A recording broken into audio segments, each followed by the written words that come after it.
Bé, soc el Solà Jiménez, la història m'ha portat que soc el fill de Joan Carles de Borbó i Borbó i ara us expliqué tota la seqüència. La història comença l'any 1956, concretament el 16 d'agost. Vaig néixer a Barcelona, no a la maternitat, sinó a Avinguda de la Victòria número 1, que avui és Avinguda de Pedralbes. El 29 de febrer de 1956 me traslladen a Eivissa amb una família Maria Marí Torres, a Cantoni Miquel, i allà estic fins a l'any 1961. Me traslladen a la península, en un lloc que no està documentat, però són els records que jo tinc fins que vaig ser adoptat, l'any 1964. Vaig venir adoptat a Sant Climent de Peralta, vaig Empordà, amb la família Solà Jiménez. Al gener de 1982 faig el primer pas, va presentar jo a la maternitat en conjunt amb un amic meu, que es diu Josep Solano, i vaig parlar amb el director, el senyor Franco, i em va retenir 5 hores. Cap de 5 hores ve i diu, xaval, no hi ha nada. Jo dic, carai, senyor Franco, nos ha tenido aquí 5 horas. Comença a posar-se nerviós, a tartamudejar, i em diu, si yo me recordaba de Eivissa. Dic, no. Dice, estuviste en Eivissa y tú eres un Bach Ramón. Dice, no te puedo decir nada más porque es la adopción más compleja que hay en ese centro, en toda la historia, y que no podía decir res més. I jo li dic, bueno, solo una sola pregunta. Si el Bach Ramón era biólogo, y él me contesta hace un ratet. Digo, el Ramón sí. Dice, jamás has estado aquí en este centro. Dice, este centro se encargó de elaborar los documentos y todo eso. I llavors, sense demanar-li res més, me diu, a su padre buscarlo en la política, eso no pasa en este país, permanecerá muchos años. El mes següent, el 26 de febrer, me'n vaig a Mèxic. L'any 93, la Diputació de Barcelona, en conjunt amb l'estat espanyol, tracten de tapar la història, a través de les investigacions que anava fent, esporàdicament, i m'imposen una tercera mare per tapar la història. Intervé part de l'estat espanyol, tot ordenat des de Catalunya, de la Diputació i el Govern d'Andorra.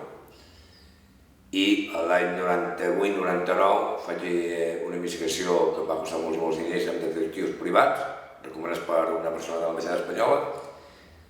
98 se confirma la mare biològica, Ana Maria Bach Ramón, una família de l'alta burguesia catalana, banquers, i el 99 me diu l'ambaixada espanyola, junt amb els detectius, que un membre de la família real tenia que veure un 80% amb mi. Vaig posar a riure i el 2000, el 8 d'agost del 2000, vinc a Espanya per contacte d'una persona que va venir de Madrid a veure'm a Mèxic, a l'hospital de Ramiro, i m'aconsella que vingui perquè va posar amb la mare biològica, a la qual, quan soc a Espanya, em va trobar amb el gran problema que ja no puc tornar a Mèxic, però no el problema de Mèxic, sinó aquí, al país, per seguretat.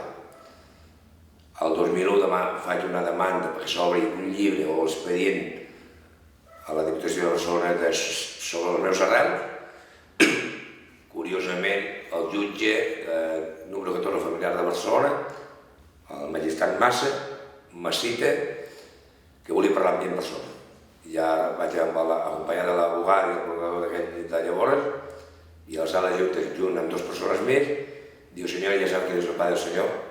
I jo així, diu, Juan Carlos de Borbón i Borbón, rei d'Espanya. I clar, llavors és quan ja m'encaixa tot el rompecabezas de tot el que m'ha passat a mi al llarg de la vida. I a partir d'aquí hi ha tot aquest calvari, tota aquesta lluita, i ara fa 3 anys vaig posar la primera demanda al jutjat de família, de primera instància, va sortir la famosa paraula d'inviolabilitat, i fa un any i alguna cosa va tornar a posar una altra nova demanda al mateix jutjat.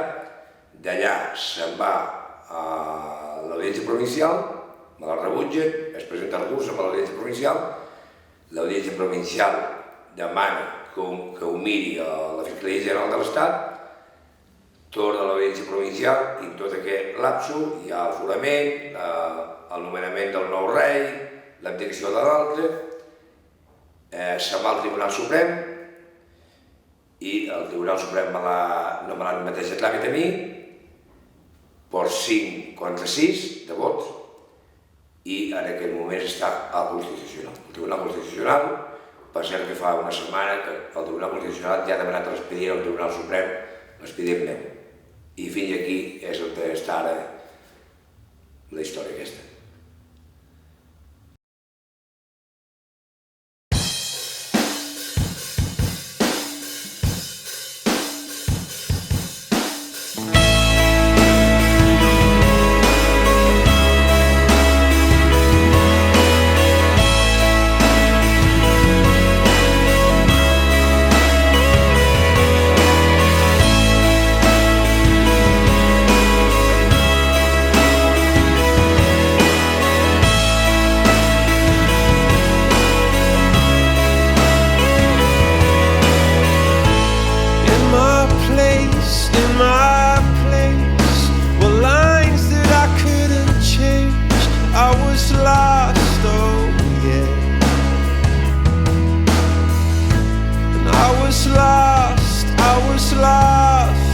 Crossed lines I shouldn't have crossed. I was lost.